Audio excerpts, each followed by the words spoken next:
Ақпараттың қабылдау формасы. Біз өмірде әр нәрсені үйренеміз, иә. Бір нәрсені үйреніп, орта жолдан тастап кетуіміз мүмкін, немесе басында тастап кетуіміз мүмкін, немесе соңына дейін жеткіземіз.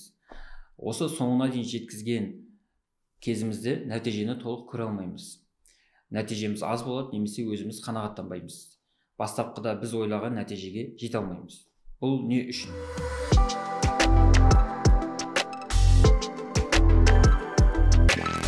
Бұның барлығына әсер ететін негізгі фактор ол үйренудің, яғни ақпаратты қабылдаудың формасының дұрыс таңдалмауы. Жалпы ақпаратты қабылдау формасы төртке бөлінеді. Оның бірінші визуал, яғни көзбен көру арқылы ол нәрсені қабылдау. Мысалы, оған біз жатқыза аламыз суреттер, видеолар, бір әдемі анимациялар, олардың барлығы осы визуалға жатады. Екінші бізде аудиал, яғни тыңдау арқылы. Бір нәрсені дыбыспен тыңдау, иә. Дыбыспен тыңдап, біз оны есімізде сақтап аламыз. Үшіншісі ол бізде вербал деп атайды, вербалды немесе ол бізде оқу жазу арқылы. Кейбір адамдар болады, ақпаратты көзбен көргенімен де, құлақпен тыңдағанмен де оны жазып алғанды ұнатады.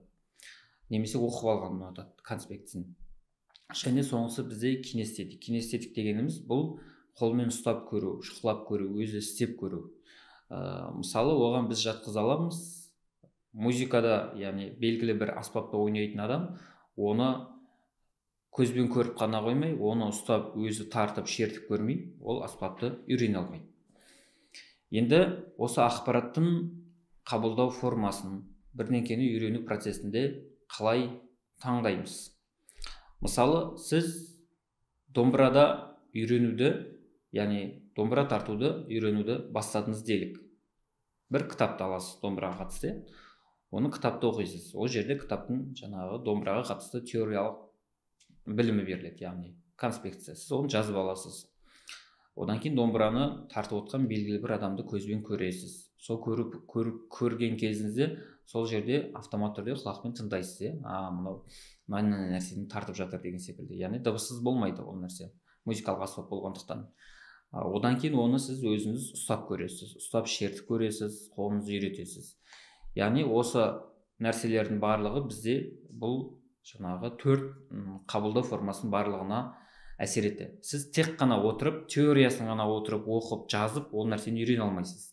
Демек, бұдан қандай қорытынды шығарамыз? Бұдан шығатын қорытынды, біз бір нәрсені үйренетін кезімізде тек бір ғана нәрсемен ғана үйрене аламыз деген нәрсе қате пікір. Яғни адамдар кейде өз-өздерін бөліп алған. Мен визуалмен көзбен көргенді жақсы білемін, көзбен оқысам, немесе көзбен көрсем тез қабылдап аламын дейді. Бұл қате пікір. Яғни сіз домбыраны тек қана көзбен көріп қана оны қабылдай алмайсыз. Яғни оны ұстап көру керек, шұқылап көру керек, сонда ғана үйрене аласыз. Немесе бір шаңғы тебетін, яғни шаңғы үйренгісі келіп жүрген адамды алайық. Ол жерде сіз шаңғының бірінші инструкциясын қарайсыз, оқисыз.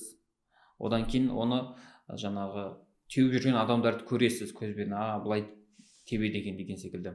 Одан кейін өзіңіз аяғыңызға шаңғыңызды киіп, қардың үстіне шығып, онымен өзіңіз әрекет жасап көресіз. Бұл сізде кинестетик. Яғни сіз бұл жердегі біз айтқан жаңағы төрт қабылдау формасында өттіңіз. Демек, біз бір нәрсені үйренетін кезімізде оны міндетті түрде осы төртеуін де қамтуымыз керек. Яғни теориясы болу керек ол нәрсенің көзбен көру керекпіз, тыңдау керекпіз ол нәрсені біреуден, және ол нәрсені өзіміз істеп көру керекпіз. Сонда ғана ол нәрсені біз толық қана үйрене аламыз.